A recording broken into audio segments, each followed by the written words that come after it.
the truth of sin, virtue, and karma.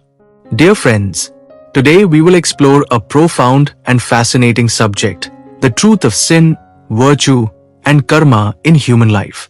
Is every event in our life merely accidental? Or is there an unseen account of karma behind it? Why does one person live in comfort while another faces endless struggles? Do our actions, our words, and even our thoughts shape the future we experience? Are the joys and sorrows we face today the fruits of our past deeds? The scriptures declare that no one can escape the justice of karma. But is this truly so? The truth is simple. The karma we perform never leaves us. One day, one moment, every deed we have done will stand before us. So what is sin? What is virtue? How does karma operate? Come, let us enter the wondrous and mysterious world of sin, virtue, and karma. Human life is not just a journey between birth and death. Behind every life lie countless experiences, decisions, and the influence of karma. Sanatana Dharma and Indian philosophy teach that every action we perform, every word we speak, and every thought we generate creates energy. That energy later manifests as results in our life. To understand life, we must understand karma. The scriptures say, Yatha karma tatha phala, as the deed, so the fruit. No one can escape this law. Sin and virtue are not limited to religious rituals. Sin means causing pain to others, deceiving, acting with arrogance, lying, betraying trust, or destroying another's life for selfish gain. Even insulting someone with harsh words can be sin, especially when it hurts parents, spouse, children, or those who love us. Virtue, on the other hand, means charity, righteousness, service, compassion, truth, non-violence, forgiveness, and selfless acts. Feeding the hungry, comforting the sorrowful, respecting elders, showing kindness to animals, and working for the welfare of society are all virtuous deeds. Sin and virtue are not only in actions, but also in intentions and attitudes. Indian astrology offers a unique perspective on karma. According to astrology, the planetary positions at birth reflect the deeds of past lives. The fifth house is considered the indicator of past life virtue. If strong, it grants intelligence, education, children, and spiritual interest. The ninth house represents dharma, fortune, and divine grace. If strong, it helps a person overcome difficulties and achieve success. Saturn is called the judge of karma. He does not punish, but ensures that we experience the results of our deeds, teaching us life's lessons. Rahu and Ketu represent desire, illusion, ego, and spiritual growth. Thus, astrology is not merely a science of prediction, it is a mirror reflecting the imprint of karma. Relationships play a vital role in human life. A person's true character is revealed in how he treats his family. Scriptures declare, Matro Devo Bhava, Pitri Devo Bhava, mother and father are equal to God. Neglecting aged parents, disrespecting their feelings, or causing them sorrow is considered sin. Similarly, the bond between husband and wife is not just a social contract, it is part of dharma. Love, respect, loyalty, and understanding make family life blissful. Giving children proper education and values is a sacred responsibility. Guiding them on the right path is virtue. Neglecting them or leading them astray is sin. Indian philosophy teaches that the soul is immortal. The body perishes, but the soul carries karma into the next birth. This explains why some are born with special talents, some are drawn to spirituality, and some carry unexplained fears or desires. Past life sins may manifest as suffering in this life, health problems, mental stress, financial struggles, or relationship troubles. Past life virtues may manifest as respect, happiness, opportunities, and inner peace. Yet the doctrine of karma does not teach despair. Every sin has a path of redemption. By changing our behavior, performing good deeds, engaging in service and charity, we can improve our life. Feeding the hungry, educating the poor, serving cows, planting trees, helping the needy, caring for the elderly, and participating in spiritual activities all increase virtue. Mantra chanting, meditation, and yoga purify the mind and strengthen the soul. Above all, serving parents is considered the highest charity, for their blessings are believed to remove many obstacles in life. We may not see God with our eyes, but we can experience His presence through life's moments. When we feed the hungry, comfort the sorrowful, help someone in need, or walk the path of truth, we feel God's nearness. God need not be sought only in temples, He is present in our good deeds.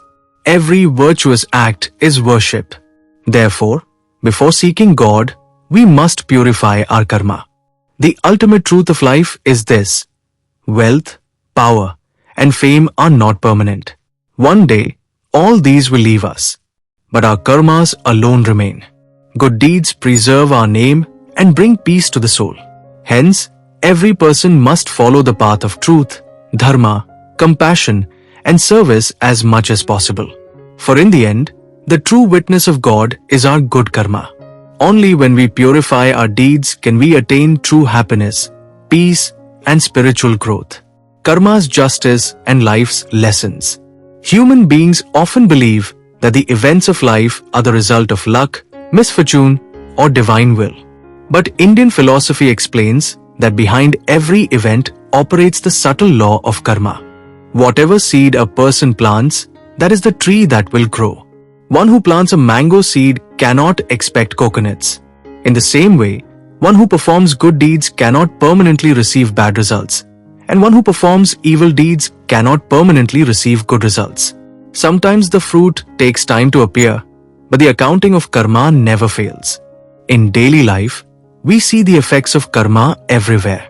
A person who works with honesty and integrity earns respect in society. Another who follows the path of deceit, lies, and selfishness may appear successful for a short time, but eventually his life is filled with unrest and problems. This is what the scriptures call the justice of karma. God does not immediately punish or immediately reward.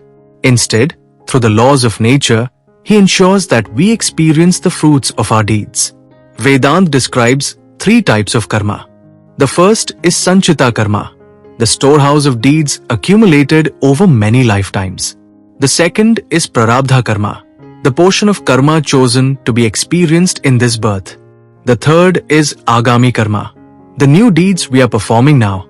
The balance of these 3 shapes our life experiences.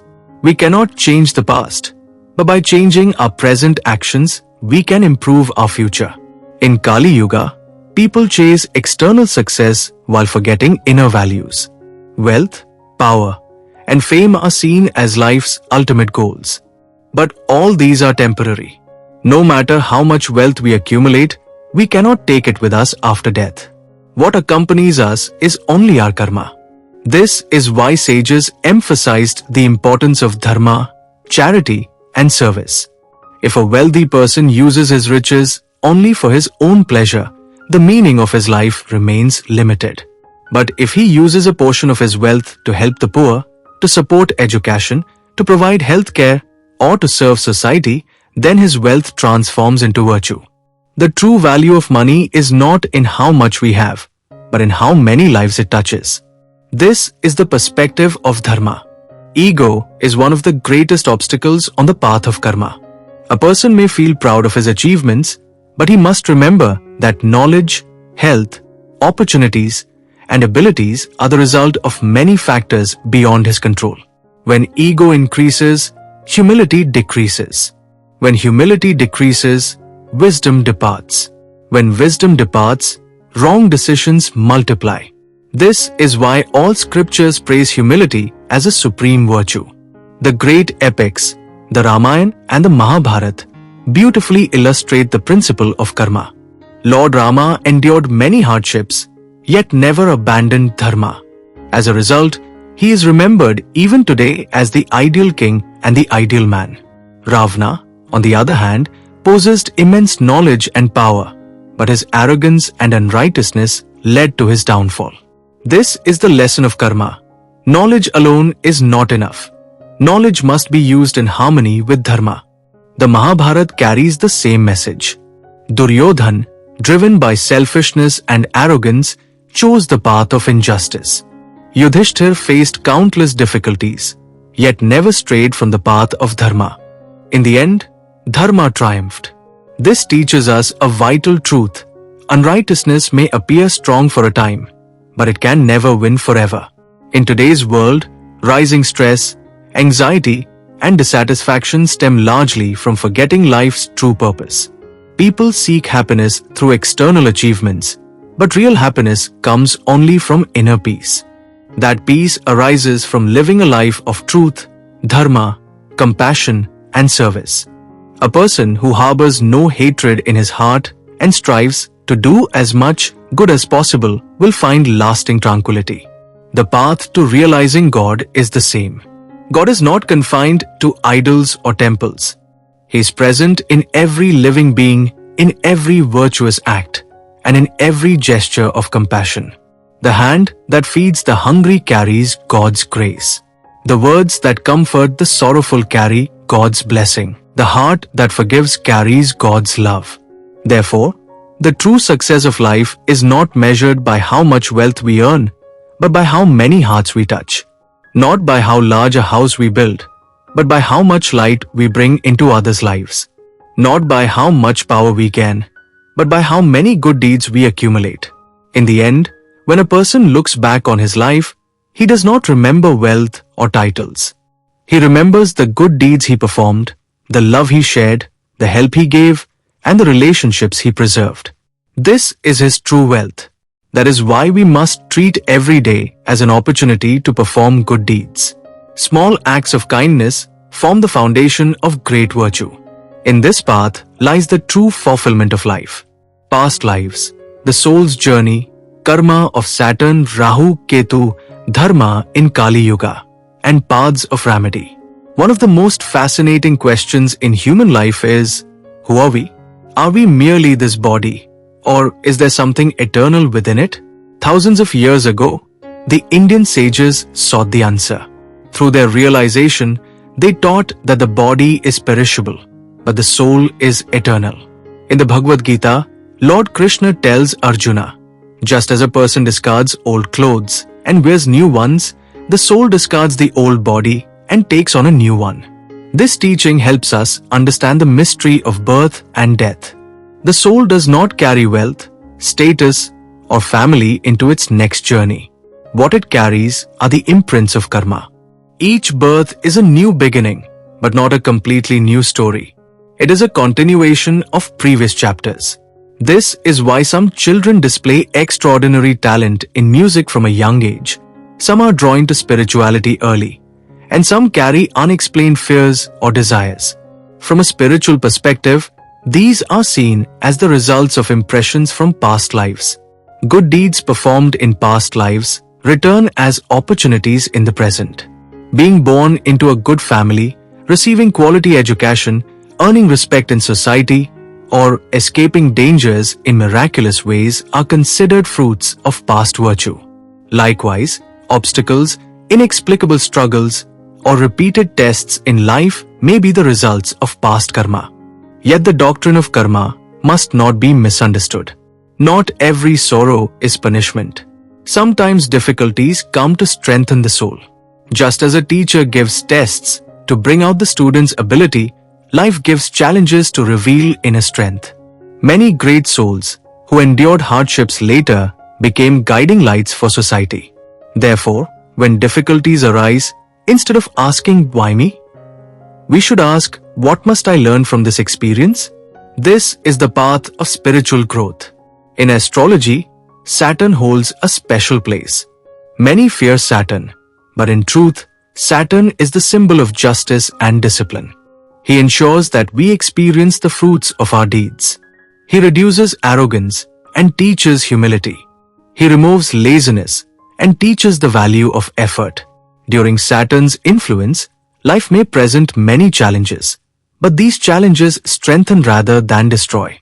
Saturn is like a strict teacher. His lessons are hard, but they remain useful for life.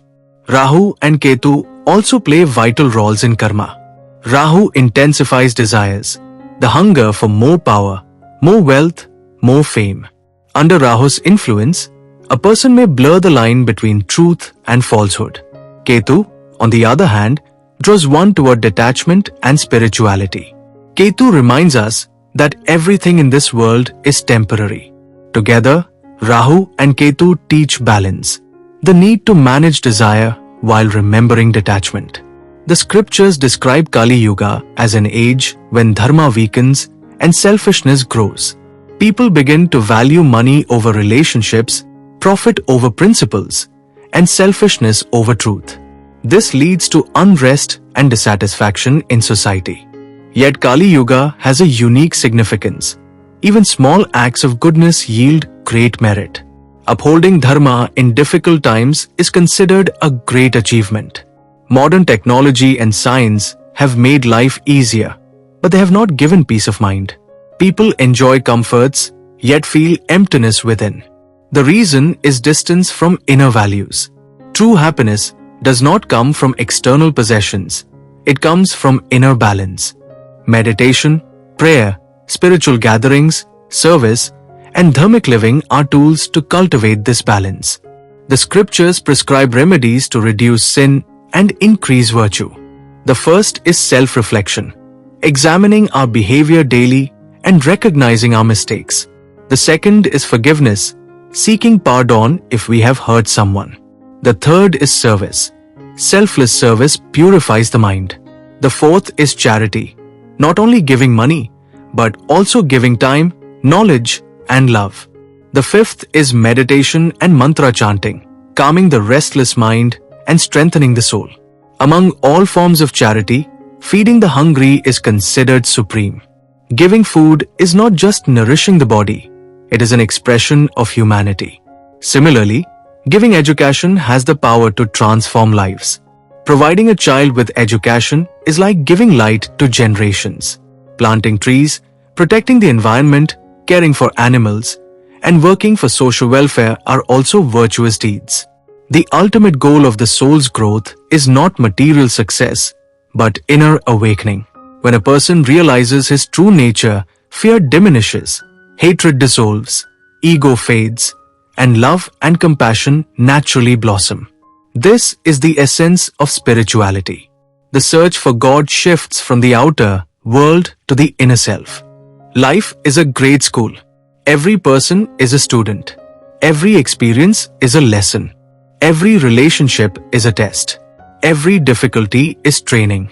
Every good deed is a step that elevates the soul. When this truth is realized, a person begins to see life with new eyes. He no longer lives only for success, but for meaningful existence. Finally, the law of karma is not meant to create fear, but to awaken awareness. Every good deed we perform today becomes the seed of a better tomorrow. Those who walk the path of love, compassion, truth, and dharma ultimately experience inner peace and divine grace. This is the profound message of the doctrine of karma. God's witness, perspectives on death, Yam Dharma Raja, heaven and hell, and the eternal power of good deeds. From the moment a human being is born, life begins a journey. The end of that journey is what we call death. But according to Indian philosophy, death is not the end. It is simply a transition from one stage to another. Because this truth is not understood, people fear death. When we believe the body is everything, death appears terrifying. But when we realize the eternity of the soul, death becomes the beginning of a new chapter. Every living being must experience death. Kings, beggars, scientists, saints, none are exempt from this law. Death is the great equalizer of life. All the wealth, power, fame, and possessions we accumulate remain behind. What travels with us are only our karmas. This is why sages and noble souls emphasized the importance of good deeds. The Puranas contain many stories about Yam Dharma Raja. He is often depicted as the god of death. But spiritually, Yam is not merely a symbol of death, he is the symbol of justice. It is believed that Yam examines the account of every person's karma and delivers results accordingly. This means that no deed in the universe goes unrecorded. Whether it is an action done in solitude or a thought hidden from others, everything is marked in the law of karma. Ancient texts also mention Chitragupt, who is said to record every human's deeds. This should be understood symbolically. It means that every action leaves an imprint in the cosmic order. We may forget, society may forget, but the law of karma never forgets. This is why the scriptures urge us to live a life of virtue. The concepts of heaven and hell are well known in Indian culture.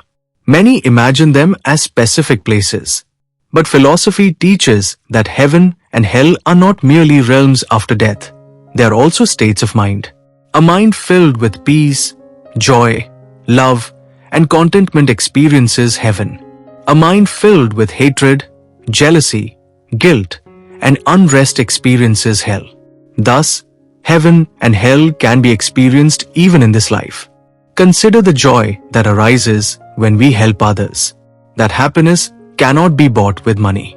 Feeding a hungry child, speaking words of hope to the despairing, or assisting an elderly person, the satisfaction that arises in the heart is true heaven. In contrast, the unrest and guilt that follow deceit, betrayal, or injustice are the experience of hell. Understanding God's witness is essential. Many search for God only in temples, mosques, churches, or rituals. But the great teachers taught that God is present in every virtuous act. When a mother sacrifices for her child, God's love is expressed. When a doctor selflessly saves a patient, God's compassion is revealed. When a teacher works for the future of a student, God's wisdom shines. God is not only an object of worship, He is an experience in life. The Bhagavad Gita, the Upanishads, and the teachings of saints all give the same message. To experience God, the mind must be purified. A mind filled with ego, hatred, jealousy, and selfishness cannot feel divinity. A pure mind is like a mirror. Just as a clean mirror reflects clearly, a pure mind reflects the presence of God. At the final stage of life, when a person looks back, he does not remember how much money he earned. He remembers how many lives he brightened, how many people he helped, and how much love he shared. These memories are his true wealth. This is why the wise say, when you depart, your bank account does not go with you, but your karmas do. There are two kinds of legacies in human life. One is material, houses, land, money, property. The other is spiritual, values, good deeds, love, and dharma. The first may fade with time, but the second lives on for generations. Mahatma Gandhi, Swami Vivekanand, Basavanna, Kankadasa, and many other great souls are remembered not for their wealth, but for their virtues and ideals. Every person has the opportunity to do good. Great wealth or high status is not required. A smile, a comforting word, a small help, an honest act, these two are powerful virtuous deeds. Sometimes a single kind word can change an entire life. Therefore, no good deed should ever be dismissed as small. The great truth of life is that God is not only an external judge, He is also the witness within us. Our soul knows what we think, what we speak, and what we do. This inner witness is the voice of God. When we walk the path of truth, it rejoices. When we stray into falsehood, it warns us. Learning to listen to this inner voice makes life more meaningful. Therefore, to see God, we need not travel far. When we cultivate love in our hearts, show compassion in our actions, live truthfully, and serve with our hands, God manifests. Good deeds are the true form of God. The ultimate success of human life is not how much we earned, but how many virtues we left behind. This is the essence of the doctrine of sin, virtue, and karma. Life is an opportunity. Every day is a new beginning. Every moment carries the power to create new karma. Let us live with awareness, walk the path of dharma, and make love and service the foundation of life. For in the end, what remains are our deeds, and in those deeds, the witness of God shines eternally. Family decline in Kali Yuga, the karma of relationships, and the power of blessings. Family is the first school, the first temple, and the first society in human life. It is within the family that a person first learns to speak, to love, to respect, to forgive, and to live responsibly. This is why Indian culture gives the family such a sacred place.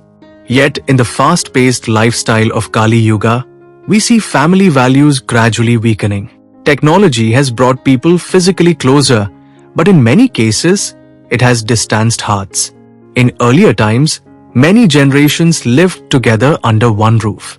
Grandparents, parents, and children shared the same home, passing down experiences and wisdom. The guidance of elders shaped the lives of the young. Today, loneliness is increasing in many families. Houses have grown larger, but relationships have grown smaller. Comforts have multiplied, but happiness has diminished. The root cause is that selfishness is valued more than relationships. No religion diminishes the place of parents. Scriptures declare that after God, the highest place in life belongs to one's parents. Even before a child is born, parents make countless sacrifices. They dedicate their time, health, energy, and even their dreams for the future of their children. This is why serving parents is considered the greatest virtue. Yet in today's society, some neglect their aged parents. They fail to understand their feelings, treat them as burdens, or send them to old age homes. Some live under the same roof but remain emotionally distant, too busy to speak or share time. According to Dharma, this is not just a social issue, it is a karmic issue. The way we treat our parents today is often the way our children will treat us tomorrow. Karma works in cycles, repeating its lessons through generations. The blessings of parents and elders are described by saints as invisible power. A true blessing is not just words, it is a heartfelt wish. A person who receives such blessings is believed to overcome obstacles more easily. Conversely, causing pain to elders can bring unnecessary unrest into life. The relationship between husband and wife is also karmically significant. Marriage is not merely a contract, it is the union of two lives. One person's happiness becomes the other's responsibility. Without mutual respect, loyalty, and understanding, the foundation of family life cannot remain strong. Many modern problems arise from a lack of communication. People are more interested in speaking than listening, more eager to judge than to understand. This widens the distance between hearts. From the perspective of karma, every relationship comes to teach a lesson.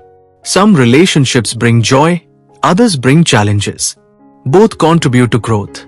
From those who hurt us, we learn patience and forgiveness. From those who love us, we learn gratitude. Thus, every relationship carries a spiritual purpose. Children are the future of the family. They are not born merely for our happiness. We carry the responsibility of shaping their lives. Today, many parents provide comforts but not time. They buy expensive things but fail to share loving words. They emphasize academic success but neglect value education. As a result, children may gain knowledge but lose wisdom. Forgiveness is essential in relationships. As human beings, we all make mistakes. Words spoken in anger, decisions made in pride, or actions taken in ignorance can wound relationships. Forgiveness is the medicine that heals those wounds. Forgiving is not weakness.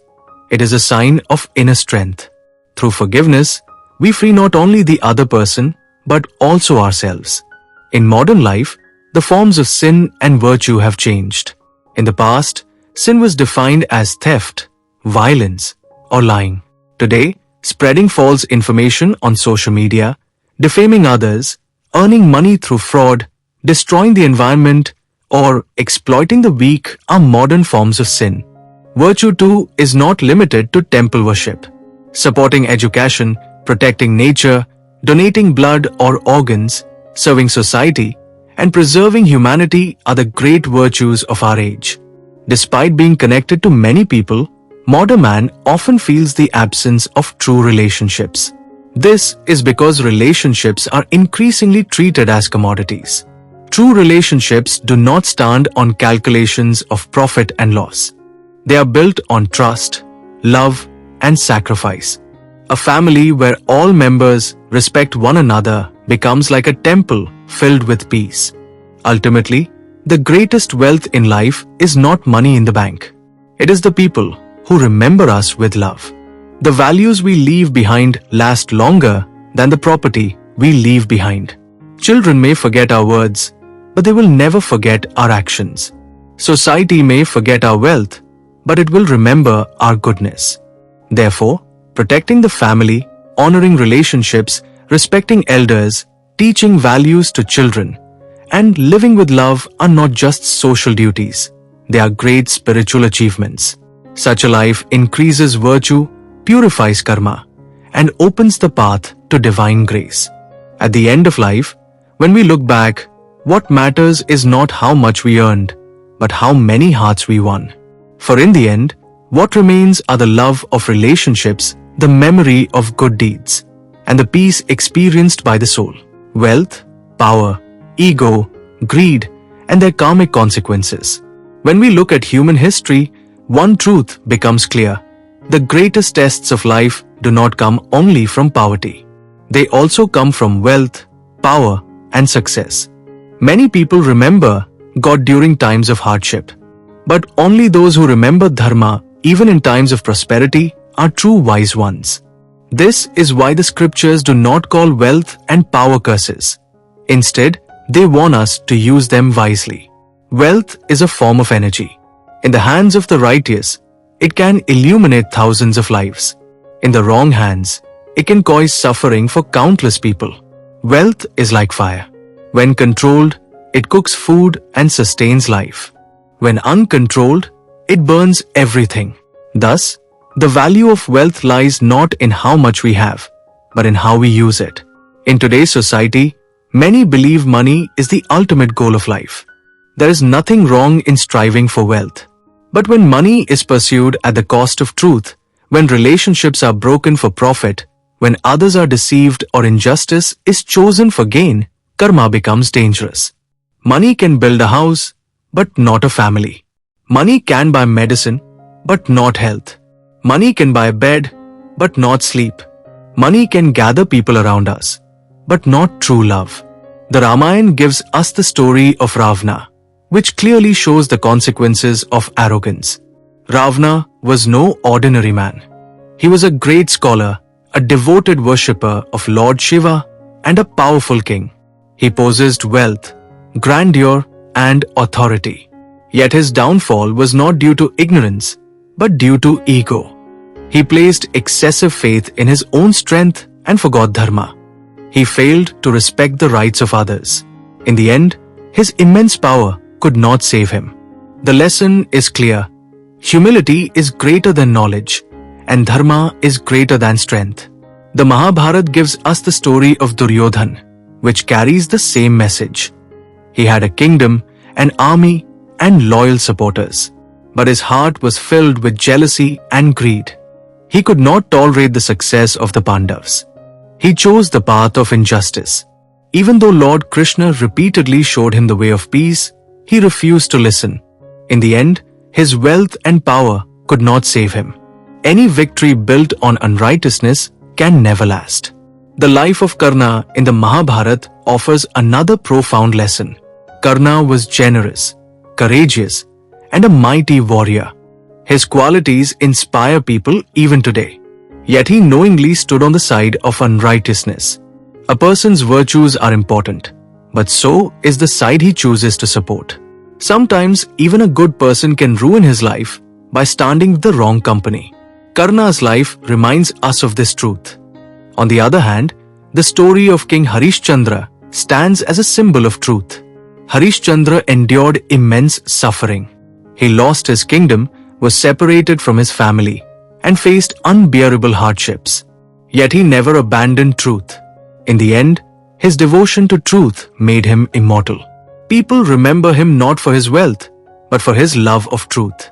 The great saint and social reformer Basavana of Karnataka also taught the same principle. He valued humanity above wealth and power. His message, Kaikwe Kalas, work itself is worship, emphasized the dignity of labor. He taught that every person must work honestly and use his earnings for the welfare of society. His life showed that dharma is not only in rituals, but in truthfulness and integrity in daily living. Ego blinds a person gradually. First, it strengthens the feeling of I. Then it creates the belief, I am always right. Finally, it leads to the illusion, I need no one. This is the beginning of downfall. History shows that many empires did not collapse due to external enemies, but due to their own arrogance. Greed is equally dangerous. We must understand the difference between need and greed. Need is what sustains life.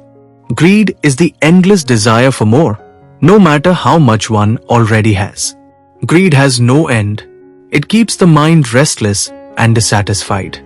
A greedy person, no matter how wealthy, is never happy because his focus is not on what he has, but on what he lacks. True happiness lies in contentment. Contentment does not mean stopping progress. It means living with gratitude, recognizing blessings, and seeing each day as a gift. A grateful heart reduces ego, increases compassion, and makes life meaningful. In today's world, success is often measured by money, houses, cars, and positions. But from the perspective of karma, success is measured differently. How many people have you helped? How many lives have you brightened? Do people remember you with fear or with love? These are the real questions. A person who uses wealth only for his own pleasure leaves an impact only during his lifetime. But one who uses wealth for society leaves an impact for generations. One who builds schools, hospitals, supports students, or shelters the poor leaves a permanent mark through his karma. Therefore, wealth, power, and success are not enemies of life. They are tests. Used with dharma, they become virtue. Used with ego and selfishness, they become sin. The message of history's great figures is the same. Wealth is not eternal. Power is not eternal. Even the body is not eternal. But deeds performed in the path of dharma create eternal values. In the end, true richness is not the balance in a bank account. It is the kindness in the heart, the peace in the mind, the love in relationships, and the respect earned in society. The one who does not lose these is truly successful. The one who gains these has understood the truth of karma.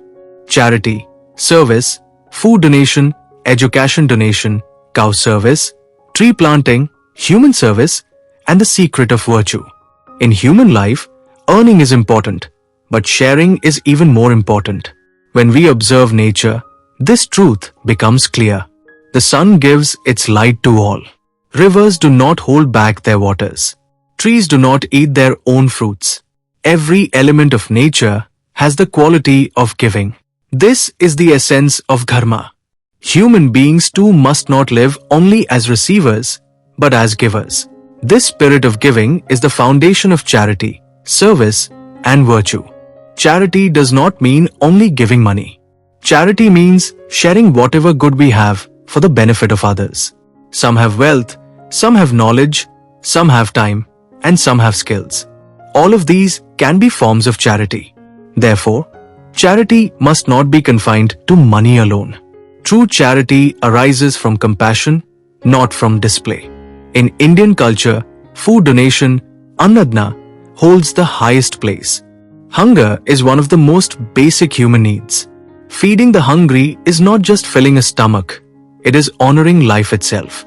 When a person suffers from hunger, food is more necessary than advice. This is why temples, monasteries, and religious institutions consider food donation as a primary service.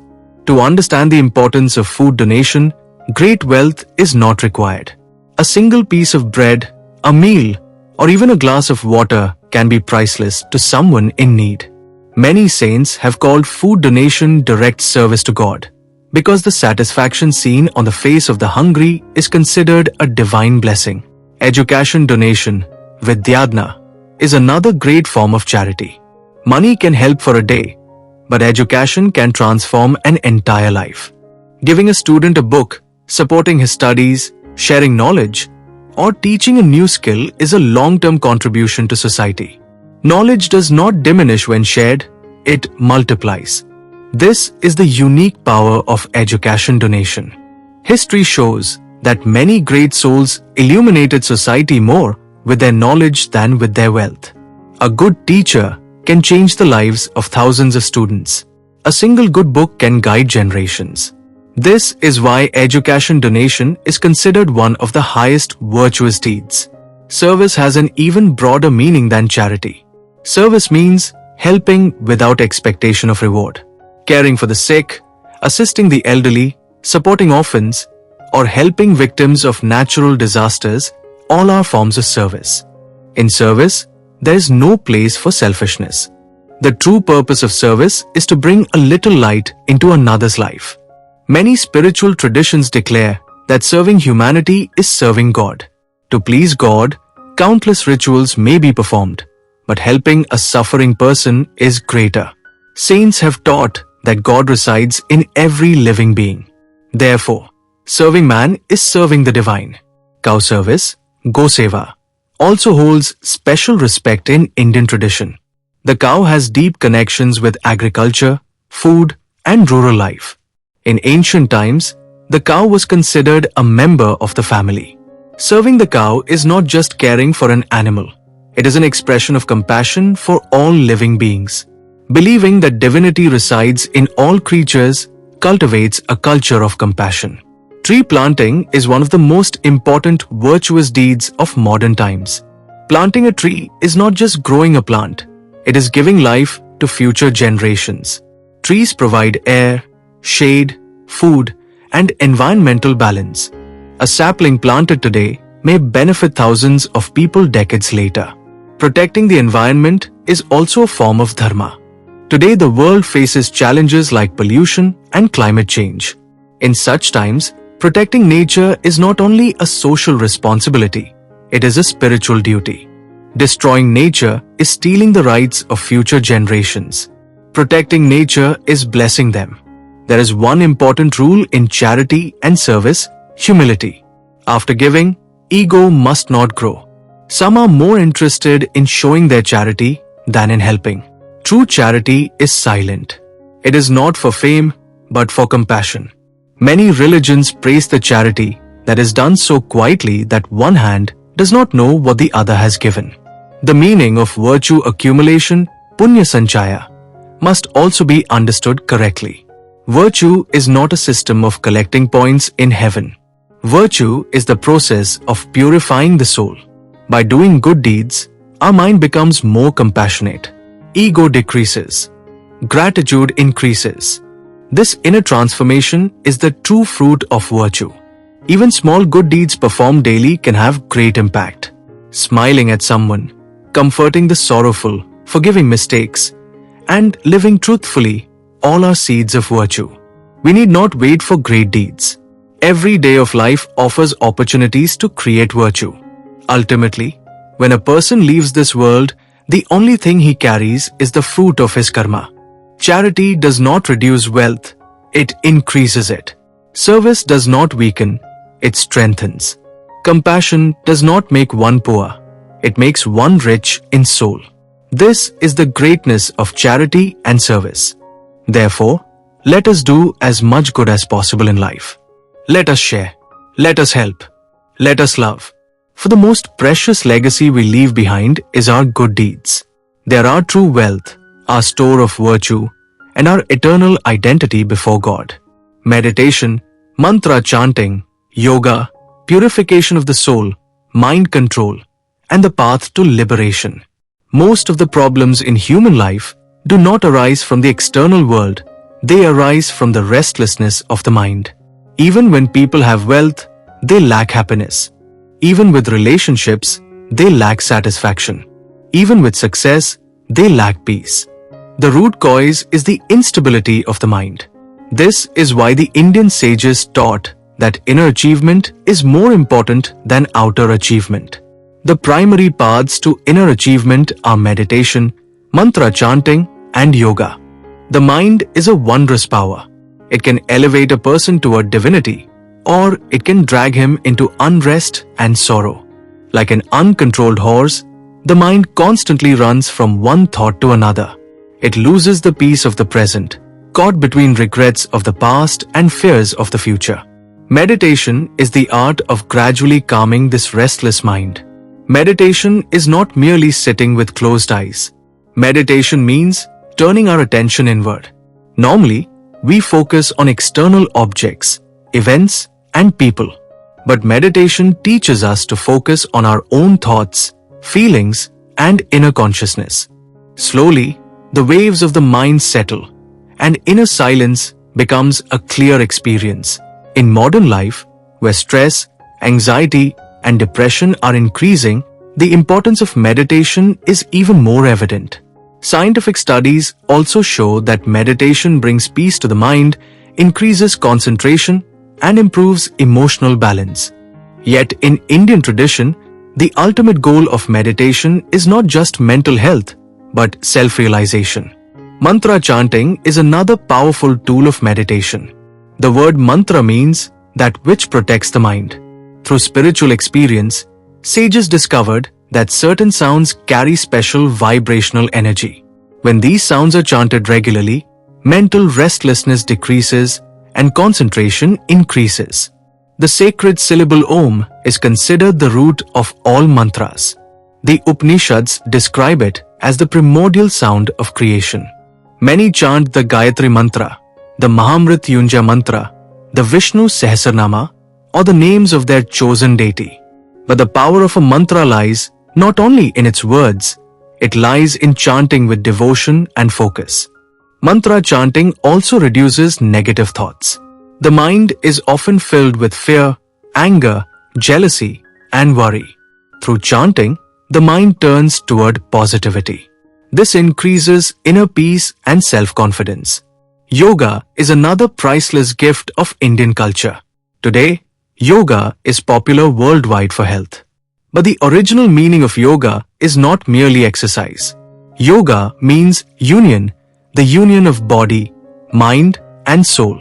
Sage Patanjali described the eightfold path of yoga: yam, niyama, asana, pranayam, pratyahara, dharana, dhyana, and samadhi.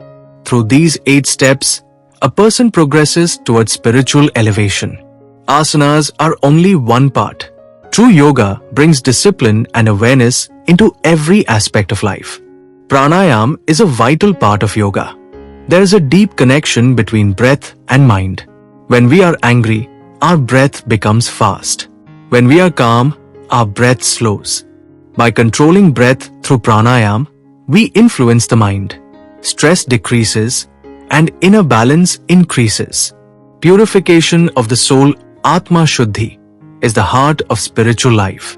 Just as we cleanse the body daily, we must also cleanse the mind. Hatred, jealousy, ego, anger, and selfishness are like dust on the mind. As they accumulate, the light of the soul is hidden. Through meditation, chanting, prayer, and good deeds, these impurities gradually fade. Forgiveness is one of the most powerful tools of purification. Many carry pain and resentment for years, which only harms them. Forgiveness does not mean justifying wrong. It means freeing the mind from bondage. The one who forgives becomes lighter within. Gratitude also aids purification. Remembering daily blessings increases joy. Focusing on what we lack increases sorrow.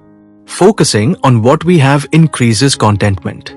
A grateful mind easily experiences divine grace. The ultimate goal of spiritual life is liberation, moksha. Moksha is not merely a state after death. It is freedom from ignorance, fear, hatred, and ego. When the mind is completely peaceful, when the soul realizes its true nature, and when a person sees the same divinity in all beings, the experience of moksha begins. Moksha is not achieved in a single day. It is the journey of continuous spiritual growth. Every good deed, every meditation, every chant, every act of forgiveness, and every act of compassion is a step on this path.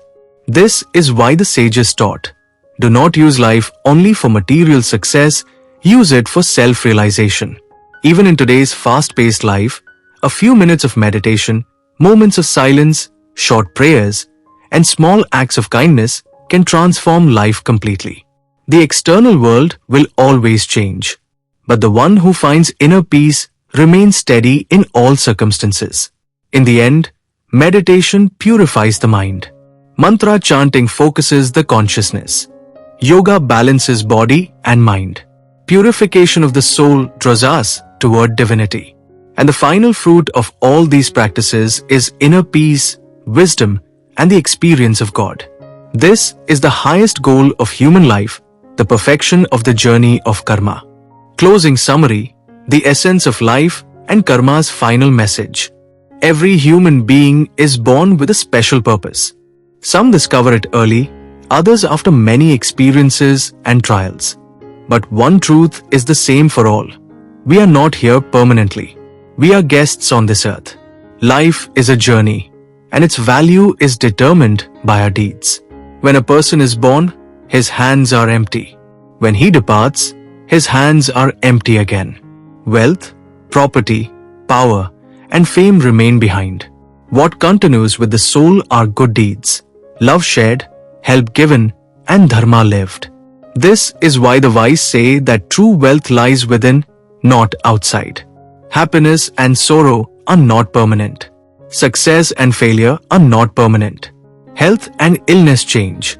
Relationships, circumstances, and opportunities all change with time. But amidst these changes, one witness remains constant, the soul. That soul is our true existence. The doctrine of karma does not teach fear, it teaches responsibility. The awareness that I must experience the results of my actions makes us conscious. God is not a judge who punishes in anger. God is the supreme teacher who gives us opportunities to learn through the law of karma. Every person we meet comes for a reason. Some bring joy, some bring pain, some teach lessons, and some inspire. All are part of our growth. Therefore, we must see people not just as events, but as fellow travelers in the soul's journey. Divine grace does not always come in the form we expect. Sometimes it comes as opportunity, sometimes as a lesson, sometimes even as hardship. For hardships make us stronger. To recognize grace, we must change our perspective. Waking up each morning is a blessing. Breathing is a blessing. Having people who love us is a blessing. The chance to learn, to serve, and to do good, all are forms of divine grace. At the end of life, a person asks, "How did I live?" He does not remember his bank balance or titles. He remembers how many people he helped, how much love he shared, and how truthfully he lived. This is why all religions emphasize the importance of good deeds. The true duty of man is to improve his own life and make the world around him a little better. We may not solve everyone's problems, but we can be a small light in someone's life. We may not remove all sorrow, but we can offer words of comfort. We may not change the whole world, but we can change ourselves. The power of good deeds is immense. One good act inspires another. One truthful person inspires others. One act of kindness awakens compassion in many hearts. Good deeds spread through society like unseen waves. No good deed is ever wasted. No human is perfect. Everyone makes mistakes. But greatness lies in recognizing mistakes and correcting them. The path from sin to virtue is always open. Every day is a new opportunity. Every moment is a new beginning. Dharma is not merely rituals. Dharma means living with truth, compassion, justice, responsibility, and respect for others. Dharma does not begin in temples. It begins in our hearts. To find God, we need not climb distant mountains. God is present in every smile of love, every act of service, every truthful word, and every gesture of compassion. When we do good, God works through us. Therefore, the final message of life is simple. Live by truth, follow dharma, respect parents, protect relationships, serve, give, preserve nature, meditate, remember God, and above all, perform as many good deeds as possible each day. In the end, the world may forget our wealth, our possessions, and even our successes. But it will never forget our goodness. The love we shared, the help we gave, and the dharma we lived, these alone become our eternal legacy. This is the great truth of sin, virtue, and karma. This is the true meaning of human life. This is the witness of God. And this is the eternal journey of the soul. With blessings and guidance, *** Acharya Satyanarayan, Shiv Moga.